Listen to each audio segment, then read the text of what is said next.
সম্মানিত দর্শক বন্ধুরা, আসসালামু আলাইকুম। আশা করি আপনারা সকলেই ভালো আছেন।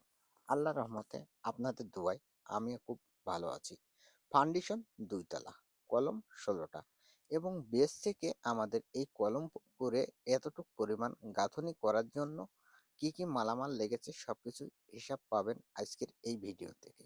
যারা বাড়ি করতে ইচ্ছুক বা চান তারা অবশ্যই আমার এই ভিডিওটা স্কিপ না করে শুরু থেকে শেষ পর্যন্ত দেখে যাবেন। এই বাড়িটার ফাউন্ডেশন করা হয়েছে ২ তলার। বেস খনন করেছি আমরা ৪ ফিট বাই ৪ ফিট বেজে ১৬ মিলি রড এবং ১২ মিলি রড দুটোই দিয়ে কিন্তু আমরা বেসটা স্ট্রং এবং পারফেক্ট জব্দ করেছি। দর্শক বন্ধুরা, আমরা বেস থেকে বিম পর্যন্ত পুটিং কলম করেছি ১২ ইঞ্চি বাই ১২ ইঞ্চি এবং পুটিং কলমের হাইট ছিল আমাদের ৪ ফিট। ৪ ফিট পরে কিন্তু আমাদের বিমের কাজ শুরু হয়েছে। বিমে ৪ টে করে ১৬ মিলি এবং ৮ মিলি রডের রিং করা হয়েছে। প্রত্যেকটা রিং বাঁধা হয়েছে ৬ ইঞ্চি পরপর। আর বিমের উপর থেকে আমরা যে কলমগুলো করেছি ১৬ টা, ১৬ টা কলম করা হয়েছে এই বিমের উপর থেকে। প্রত্যেকটা কলম আমাদের ১০ ইঞ্চি বাই ১০ ইঞ্চি এবং আমরা এখানে কিন্তু বক্স জানলা করতেছি। এই বক্স জানলা করে যদি আপনি আপনার স্বপ্নের ভবনটা করতে পারেন তাহলে কিন্তু আপনার ভবনের লুক আসবে আলাদা।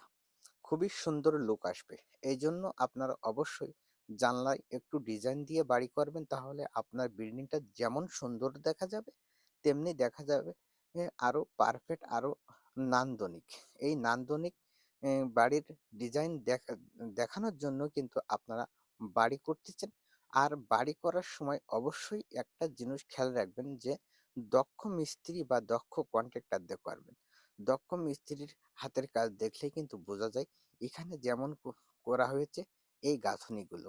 প্রত্যেকটা ইট কিন্তু মিস্ত্রিদের ছোঁয়ায় অনেক সুন্দরভাবে কিন্তু গাঁথনিটা করা হয়েছে দর্শক বন্ধুরা।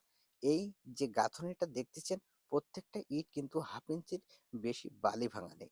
1/2 ইঞ্চির কম বালি ভেঙে যদি এমন সুন্দর গাঁথনিটা করা হয় তাহলে কিন্তু আপনার বিল্ডিংটা হবে যেমন সুন্দর তেমনি হবে পারফেক্ট ও মজবুত। তাই যখন বাড়ি করবেন তখন অবশ্যই এসবগুলো মেনে তারপরে বাড়িগুলো করবেন। তাহলে আপনার স্বপ্নের ভবনটি যেমন হবে সুন্দর তেমনি হবে মজবুত। প্রত্যেকটা কলম যেখানে দরজা ও জানলা আছে সেখানে কিন্তু কলমের সাইড থেকে আরো একখান গাঁথনি করে নিচ্ছি আমরা এই দরজা কিংবা জানলার কিলাম লাগানোর জন্য। অবশ্যই এই কাজটা খুবই গুরুত্বপূর্ণ আপনার স্বপ্নের ভবনের জন্য। এমনভাবে যদি একখান করে গাঁথনি করেন তাহলে কিন্তু আপনার ভবনের